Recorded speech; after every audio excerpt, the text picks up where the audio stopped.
రాష్ట్రాలు schedule కాస్ట్స్కి benefits ఇచ్చేటప్పుడు, reservations లాంటి బెనిఫిట్స్ ఇచ్చేటప్పుడు సబ్ క్లాసిఫికేషన్ చేయొచ్చు. అంటే ఎస్సీల్లో కూడా కొంతమంది పైన ఉండొచ్చు, కొంతమంది కింద ఉండొచ్చు, అందరికీ కూడా సమానమైన అవకాశాలు వచ్చేటట్లు సబ్ క్లాసిఫికేషన్ చేయొచ్చు అని చెప్పి సుప్రీంకోర్టు నిన్న Davinder Singh, state of Punjab versus Davinder Singh కేసులో తీర్పిచ్చింది. 7 జడ్జిల ధర్మాసనం ఈ తీర్పిచ్చింది. 6:1 జడ్జిమెంట్.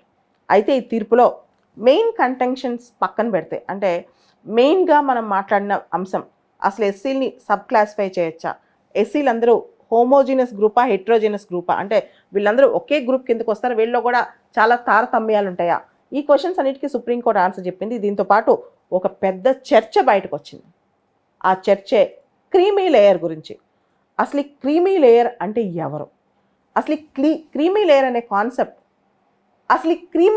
కాన్సెప్ట్ ఎప్పుడు బయటకు వచ్చింది, ఎప్పుడు వార్తలోకి వచ్చింది ఒకసారి చూద్దాం. 1992లో Indira Sawhney versus union of India అనే కేసులో మొదటిసారి క్రీమీ లేయర్ అనే కాన్సెప్ట్ వాడారు.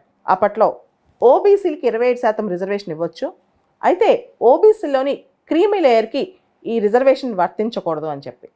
అసలు ఈ క్రీమీ లేయర్ అంటే ఎవరు అనే దాని మీద ఓబీసీలో ఎవరైతే బాగా ఉన్నతంగా ఉన్నారో, ప్రస్తుతానికి ఓబీసీలో క్రీమీ లేయర్ థ్రెషోల్డ్ ఎప్పటికప్పుడు అది మారుతూ ఉంటుంది కాలానుగుణంగా, 8 lakhs పైన ఇన్కమ్ ఉన్నప్పుడు, లేదా గ్రూప్ ఏ బి లేదా ఐఏఎస్ ఐపీఎస్ ఉద్యోగాలు పేరెంట్స్ చేస్తున్నప్పుడు, పెద్ద పెద్ద అగ్రికల్చర్ ల్యాండ్స్ ఉన్నప్పుడు, ఇలాంటి టైంలో వాళ్ళు non creamy layer certificate produce చేయాలి.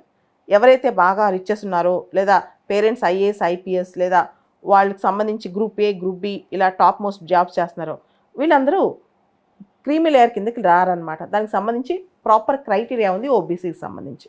అయితే ఎస్సీ ఎస్టీకి సంబంధించి మాత్రం ఇటువంటి క్రైటీరియా ఇప్పటివరకు లేదు. దానికి ప్రధానమైన కారణం ఏంటి, ఎందుకు ఎస్సీ ఎస్టీకి సంబంధించి క్రీమీ లేయర్ అనే కాన్సెప్ట్ ఇప్పటివరకు పెట్టలేదు? ఎస్సీ ఎస్టీ డిస్క్రిమినేషన్ అనేది కేవలం ఎకనమిక్ డిస్క్రిమినేషన్ మాత్రమే కాదు, అది ఆర్థిక పరంగా వాళ్ళు పైకి వస్తే సరిపోదు, సమాజంలో కూడా వాళ్ళ పట్ల వివక్ష తగ్గిపోవాలన్నమాట.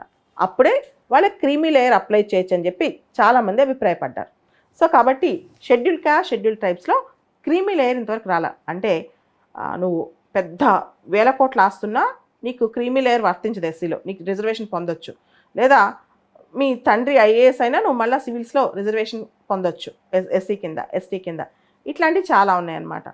అయితే ఇప్పుడు పెద్ద క్వశ్చన్ ఏంటంటే దీనివల్ల, అంటే ఆల్రెడీ కొంతమంది క్రీమీ లేయర్ కింద వాళ్ళు పైకి వచ్చేసారు, వాళ్ళ సొసైటీలో ఆల్రెడీ కొంతమంది పైకి వచ్చారు, వాళ్ళే క్రీమీ లేయర్ అంటారు, వాళ్ళే మళ్ళీ 2వ తరం 3వ తరం లేదా రిజర్వేషన్ పొందిన వాళ్ళే మళ్ళీ రిజర్వేషన్ పొందడం. ఉదాహరణకి ఒక వ్యక్తి ఐఐటీలో చేరడానికి రిజర్వేషన్ తీసుకున్నాడు ఎస్సీ, అదే వ్యక్తి మళ్ళీ ఐఏఎస్ అవడానికి కూడా రిజర్వేషన్ తీసుకున్నాడు. ఇట్లా ఇది కరెక్టా తప్ప అనేదే పెద్ద చర్చ నడుస్తోంది ఈ జడ్జిమెంట్ వచ్చిన తర్వాత. దీనికి సంబంధించి ఈ జడ్జిమెంట్లో క్రీమీ లేయర్ అనే కాన్సెప్ట్ ఎస్సీస్లో కూడా ఇంట్రడ్యూస్ చేస్తే మంచిది అని చెప్పి ధర్మాసనం ఒక సజెషన్ ఇచ్చింది గవర్నమెంట్కి. ధర్మాసనం తీర్పులో చెప్పలా, ఇది అంటే తీర్పు కాదు, అది సజెషన్, కేవలం సూచన మాత్రమే. దీనిలో రకరకాల జడ్జెస్ రకరకాల అభిప్రాయాలు చెప్పారు. ఏ జడ్జి ఎలాంటి అభిప్రాయం చెప్పారో చూద్దాం. Justice BR Gavai garu, state must develop a policy to identify and exclude the creamy layer among ఎస్సీస్ and STs from the benefit of reservation. అంటే స్టేటు ఎవరైతే ఎస్సీ ఎస్టీస్లో బాగా పైకి వచ్చి ఉన్నారో, ఉన్నత శ్రేణి వర్గాలు ఉన్నారో వాళ్ళని రిజర్వేషన్ యొక్క ఫలాల నుంచి మినహాయించాలి, వాళ్ళకి రిజర్వేషన్ ఇవ్వకూడదు, దానికి సంబంధించి ఒక పాలసీ స్టేట్ తీసుకురావాలి అని చెప్పి బిఆర్ గవాయ్ చెప్పారనమాట. ఆయన ఏమంటారంటే ఈ క్రీమీ లేయర్ కాన్సెప్ట్ ఎస్సీ ఎస్టీలో లేకపోవడం వల్ల జెన్యూన్ ఈక్వాలిటీ, రాజ్యాంగంలో ఏదైతే నిజమైన సమానత్వం అనే కాన్సెప్ట్ ఉందో అది మిస్ అవుతున్నాం. కాబట్టి నిజమైన సమానత్వం నిజంగా తీసుకురావాలి అంటే, జెన్యూన్ ఈక్వాలిటీ నిజంగా తీసుకురావాలి అంటే ఎస్సీ ఎస్టీలో క్రీమీ లేయర్ లాంటి కాన్సెప్ట్ తీసుకురావాలి. అప్పుడే నిజంగా ఎవరైతే బడుగు బలహీన వర్గాలు ఉన్నారో, వాళ్ళలో కూడా అణగారిపోయి ఉన్నారో వాళ్ళని పైకి తీసుకొచ్చే అవకాశం ఉంటుందని చెప్పి బిఆర్ గవాయ్ చెప్పారు. అదేవిధంగా ఎవరైతే పెద్ద పెద్ద వాళ్ళు ఉన్నారు, వ్యక్తులు ఉంటారు కదా, ఆల్రెడీ రిజర్వేషన్ అనుభవించిన వాళ్ళు, వాళ్ళ పిల్లలకి రిజర్వేషన్ బెనిఫిట్ ఉండకుండా ఉంటే బాగుంటుందని చెప్పి ఆయన అభిప్రాయపడ్డారు. ఆ తర్వాత జస్టిస్ విక్రమ్ నాథ్, జస్టిస్ గవాయ్ అభిప్రాయాన్ని సమర్థిస్తూ ఆయన కూడా ఓబీసీస్లో ఎలా అయితే క్రీమీ లేయర్ కాన్సెప్ట్ ఉందో ఎస్సీ ఎస్టీలో కూడా అలాంటి క్రీమీ లేయర్ కాన్సెప్ట్ తేవాలి, క్రైటీరియాలో మార్పు ఉండొచ్చు, అంటే సేమ్ ఓబీసీ క్రైటీరియా అవసరంలా, క్రైటీరియాలో మార్పులు ఉండొచ్చు, కానీ ఎస్సీ ఎస్టీలో కూడా క్రీమీ లేయర్ కాన్సెప్ట్ ఉండాలని చెప్పారు. దాని తర్వాత జస్టిస్ పంకజ్ మిట్టల్ గారు ఒక స్ట్రాంగ్ ఆర్గ్యుమెంట్ ఇచ్చారనమాట. ఒక జనరేషన్, ఒక కుటుంబంలో ఒక తరం రిజర్వేషన్ వల్ల హైయర్ స్టేటస్కి వెళ్ళింది అనుకోండి, వచ్చే తరానికి ఆ రిజర్వేషన్ ఫలం ఇంకా కుటుంబంలో ఇవ్వకూడదు.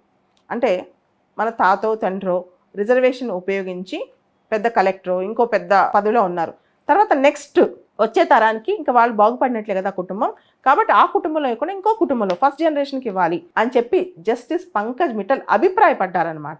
ఇదే అభిప్రాయాన్ని కొనసాగిస్తూ పంకజ్ మిట్టల్ ఈ విధంగా చెప్పారు, ఇప్పుడున్న కరెంట్ రిజర్వేషన్ సిస్టమ్ని కంటిన్యూ చేయాలి, అంటే బెటర్ సిస్టమ్, ఎందుకంటే బెటర్ సిస్టమ్ వచ్చేంత వరకు కరెంట్ దాన్ని కంటిన్యూ చేయాలి. అయితే ముందు ఎంటైర్ సిస్టంలో మనం ఎవరికి ఇస్తున్నాం, ఏ విధంగా ఇస్తున్నాం, ఇంకొంత బెటర్ మెథడ్స్ వాడి మన రిజర్వేషన్ ఫలాలు ఇంకా బెటర్గా అందించవచ్చు కదా, దానికోసం మనం చక్కటి సిస్టమ్స్ ఎవాల్వ్ చేయాల్సి ఉందని చెప్పి పంకజ్ మిట్టల్ అభిప్రాయపడ్డారు. అండ్ జస్టిస్ సతీష్ చంద్ర కూడా ఎస్సీ ఎస్టీకి సంబంధించి క్రీమీ లేయర్, ఒక కాన్స్టిట్యూషనల్ పద్ధతిలో క్రీమీ లేయర్ని బయట తీసేయాలి, క్రీమీ లేయర్కి బెనిఫిట్స్ కన్నా కూడా ఎస్సీ ఎస్టీలో నిజమైన వాళ్ళకి బెనిఫిట్స్ ఇవ్వాలి, ఎస్సీ ఎస్టీ కమ్యూనిటీస్ అందరికీ, అంటే ఎవరైతే లోపల ఉన్నారో అన్నగారి ఉన్నారో ఆ డీప్ రూటెడ్ కష్టాలను అనుభవిస్తున్నారో వాళ్ళకి ఇలాంటి రిజర్వేషన్స్ వెళ్ళాలన్నారు. సో కొత్తగా చర్చ వచ్చేసింది క్రీమీ లేయర్ ఇన్ ఎస్సీస్ అండ్ ఎస్టీస్. అయితే creamy layer schedule caste schedule ట్రైబ్స్లో ఇంతవరకు పెట్టకపోవడానికి కారణం సామాజిక న్యాయం వచ్చేదాకా ఎస్సీ ఎస్టీస్ అందరూ కూడా రిజర్వేషన్కి అర్హులే అని చెప్పి. అయితే ఈ విషయంలో చాలామందికి భిన్నాభిప్రాయాలు ఉన్నాయి. అంటే ఎవరైతే ఎస్సీ ఎస్టీలో పైకి వచ్చారో వాళ్ళకి రిజర్వేషన్ అవసరమా లేదా, ఎస్సీ ఎస్టీలో క్రీమీ లేయర్ కాన్సెప్ట్ పెట్టాలా వద్దా అనే దాని మీద ఇప్పుడు భారతదేశం మొత్తం చర్చిస్తుంది. ఇక్కడ ఎస్సీ ఎస్టీలో కూడా క్రీమీ లేయర్ పెట్టాలి, ఎస్సీ ఎస్టీలో ఎవరైతే ఉన్నత శ్రేణులు ఉన్నారో వాళ్ళకి రిజర్వేషన్ ఫలాలు అందకూడదు అని ఆర్గ్యూ చేసే వాళ్ళ మెయిన్ పాయింట్స్ ఏంటో ఒకసారి చూద్దాం. మొదటిది, ఏ రంగంలో అయినా ఏ కేటగిరీలో అయినా రిజర్వేషన్ ఫలాల్ని ఆ కేటగిరీలో ఎవరైతే బాగా స్ట్రాంగ్ ఉన్నారో ఆ వోకల్ సెక్షన్స్ అందుకుంటున్నాయి, ఆ ఫ్రూట్స్ అన్ని వాళ్ళే తింటున్నారు. దానిలో అండర్ రిప్రజెంటెడ్ ఎవరైతే ఉన్నారో ఆ వర్గంలో ఎవరైతే కింద విభాగంలో ఉన్నారో వాళ్ళకి ఆ ఫలాలు అందట్లేదు. కాబట్టి క్రీమీ లేయర్ని ఎక్స్క్లూడ్ చేస్తే ఎవరికైతే నిజంగా అందాలో వాళ్ళే అందుకుంటారు. ఇది చాలా ఇంపార్టెంట్ ఆర్గ్యుమెంట్ అనమాట. రెండోది, ఆర్టికల్ 16 మన రాజ్యాంగంలో ఆర్టికల్ 16 క్లాస్ 4లో ప్రిఫరెన్షియల్ ట్రీట్మెంట్ ఇవ్వడంలో తప్పులేదు. ఎవరైతే డిసడ్వాంటేజ్ గ్రూప్స్ ఉన్నారో, ఎవరైతే బాగా వెనకబడి ఉన్నారో వాళ్ళకి ప్రిఫరెన్షియల్ ట్రీట్మెంట్ ఇస్తే తప్పేంటి, ఖచ్చితంగా తప్పలేదు. దాని తర్వాత ఆల్రెడీ ఒక తరం రిజర్వేషన్ అందుకున్నప్పుడు ఇంకో తరానికి రిజర్వేషన్ ఎందుకు, ఒక ఇంట్లో ఒక తరం రిజర్వేషన్ అందుకున్నప్పుడు ఇంకో తరానికి ఎందుకు, ఇట్లాంటి క్వశ్చన్స్ కొంతమంది వేస్తున్నారు. దీనికి సమాధానంగా చాలామంది అసలు క్రీమీ లేయర్ పెట్టకూడదని ఆర్గ్యూ చేసేవాళ్ళు కూడా ఎస్సీ ఎస్టీలో క్రీమీ లేయర్ అవసరం లేదు, ఎందుకంటే సామాజికంగా ఇంకా అందరూ వెనకబడే ఉన్నారు, షెడ్యూల్ కాస్ట్ షెడ్యూల్ ట్రైబ్స్ అనేవాళ్ళు కూడా చాలామంది ఉన్నారు. ముందుగా ఎస్సీ ఎస్టీలో క్రీమీ లేయర్ ఉండకూడదు, ఎస్సీ ఎస్టీస్కి ఇది అప్లై చేయకూడదు అని ఆర్గ్యూ చేసేవాళ్ళ ఆర్గ్యుమెంట్స్ ఒకసారి గమనిద్దాం. అసలు సామాజికంగా సమానత్వం వచ్చేదాకా ఎస్సీ ఎస్టీలో ఎంత పైన ఉన్నా సరే, వాళ్ళు ఎంత పెద్ద ఉద్యోగాలు చేస్తున్నా సరే అంటరాని తను ఉండదా, ఇది ఫస్ట్ క్వశ్చన్. రెండో క్వశ్చన్, వాళ్ళు ఆర్గ్యూ చేసేది క్రీమీ లేయర్ అనేది చాలా డైసీ కాన్సెప్ట్, చాలా డైల్యూటరీ కాన్సెప్ట్. ఎవరికి నువ్వు అప్లై చేస్తావు? ఉదాహరణకి ఒక ఫాదర్ ఉన్నాడు, ఆయన 2 ఏళ్ళలో రిటైర్ అయిపోతున్నాడు, ఆయన గవర్నమెంట్ గెజిటెడ్ ఆఫీసర్ అయి ఉండొచ్చు, రేపొద్దున ఆయన రిటైర్ అయితే ఆయన పిల్లలకి మొత్తం ఉండకపోవచ్చు, 1000 కోట్లు వాళ్ళకి ఉండకపోవచ్చు ఆస్తి. ఇది రెండో అంశం. మూడోది అతి ముఖ్యమైన అంశం, గత 30 సంవత్సరాల నుంచి ఓబీసీలో క్రీమీ లేయర్ కాన్సెప్ట్ పెడుతున్నారు. ఈ క్రీమీ లేయర్ కాన్సెప్ట్ పెట్టినప్పుడు, అంటే ఇంద్ర సానే కేసు జడ్జిమెంట్ తర్వాత ఓబీసీలో క్రీమీ లేయర్ కాన్సెప్ట్ వచ్చింది. అసలు దీని గురించి ప్రాపర్ రివ్యూ జరిగిందా, నిజంగా ఇది ప్రాపర్గా ఇంప్లిమెంట్ అయిందా, ఎంతమంది క్రీమీ లేయర్ వాళ్ళు అంటే ఎవరైతే డబ్బులున్న వాళ్ళు నాన్ క్రీమీ లేయర్ సర్టిఫికేట్స్ ఓబీసీలో తెచ్చుకోవట్లేదు, అవన్నీ అడ్రస్ చేయకుండా కొత్తగా క్రీమీ లేయర్ కాన్సెప్ట్ ఎందుకు మనం ఈ ఎస్సీ ఎస్టీస్ కూడా తేవాలనుకుంటున్నాం. అసలు క్రీమీ లేయర్ థ్రెషోల్డ్ ఏంటి, అసలు ఇక్కడ ఓబీసీ క్రీమీ లేయర్ సంబంధించి ఇన్కమ్ లిమిట్ ఎంత, దానికి సంబంధించి ఎన్నాళ్ళకి ఒకసారి ఈ థ్రెషోల్డ్ రివిజన్ చేయాలి, అంటే 8 lakhs ఇన్కమ్ లిమిట్, 8 lakhs కన్నా ఎక్కువ ఉంటే క్రీమీ లేయర్ కిందకు వస్తారని, ఎన్నాళ్ళకి ఒకసారి ఇది రివైజ్ చేయాలి, ఎన్నాళ్ళకి ఒకసారి ఇది సమీక్షించుకోవాలి. ఇన్ఫ్యాక్ట్ దానికి ఒక proper criteria, proper system follow అవ్వట్లేదు. ప్రతి 4 ఏళ్ళక ప్రతి 5 ఏళ్ళక అట్లా లేదు, ర్యాండమ్, వాళ్ళకి ఎప్పుడు ఇష్టం వస్తే అప్పుడు. 2015లోనే పార్లమెంటరీ కమిటీ అని ఓబీసీస్ చెప్పింది, ఈ క్రీమీ లేయర్ వాళ్ళు ఎక్స్క్లూజన్ ఇన్కమ్ లిమిట్, ఓబీసీలో creamy layer non creamy layer మధ్య డిఫరెన్స్ ఇన్కమ్ లిమిట్ అనేది 20 lakhs చేయాలని చెప్పి, ఇంతవరకు అది చేయలేదా? సో ఇట్లా ఒక సిస్టమే లేదు దీనిలో. అంటే మనకి ఓబీసీస్లో క్రీమీ లేయర్ ఐడెంటిఫికేషన్కే ర్యాండమ్నెస్ ఉంది, బాగా బయాస్ ఉంది, దాంతోపాటు చాలా డైలేటరీ టాక్టిక్స్ ఉన్నాయి. ఇలాంటి టాక్టిక్స్ దీనిలో ఉన్నప్పుడు అసలు ఇక్కడ తీసుకొస్తే ఎస్సీ ఎస్టీలో ఏ విధంగా క్రీమీ లేయర్ అనేది డివైడ్ చేస్తారు, దానికి సంబంధించిన మెకానిజం ఏంటి, ఇవన్నీ లేకుండా క్రీమీ లేయర్ అనే కాన్సెప్ట్ మీద అసలు చర్చ ఎందుకు, ఇది కూడా చాలామంది అభిప్రాయపడుతున్నారు. ఈ రెండు వైపులా ఆర్గ్యుమెంట్స్ ఉన్నాయి దీనికోసం. ఓవరాల్గా మీ అభిప్రాయం ఏంటి? అసలు ఆ, సామాజిక న్యాయం రాందే మనం క్రిమిలేయర్ కాన్సెప్ట్ ఎస్సీ ఎస్టీలో తీసుకొస్తే ఇది ఇంకా అమానుషానికి దారితీస్తుందా లేదా? లేదా ఎస్సీ ఎస్టీ కాన్సెప్ట్లో అంటే ఎస్సీ ఎస్టీలకి క్రిమిలేయర్ పెట్టాలా? సామాజిక న్యాయం భారతదేశంలో వచ్చినట్లేనా? అందరూ సమానంగా ఉన్నట్టేనా? ఇవన్నీ మనం ఆలోచించాల్సిన ప్రశ్నలు. షెడ్యూల్ కాస్ట్, షెడ్యూల్ ట్రైబ్స్లో ఎవరైతే ఉన్నత శ్రేణిలో ఉన్నారో వాళ్ళకి తిరిగి రిజర్వేషన్ ఇద్దామా? ఎస్సీ ఎస్టీలో సెకండ్ జనరేషన్ రిజర్వేషన్స్ ఇద్దామా?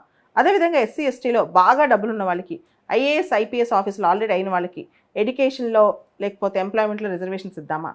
దీని మీద మీ అభిప్రాయం ఏంటో ఒకసారి కూడా ఆలోచించండి. దీనికి సమాధానం ప్రజల్లోనే ఉంది, ప్రభుత్వంలో కన్నా.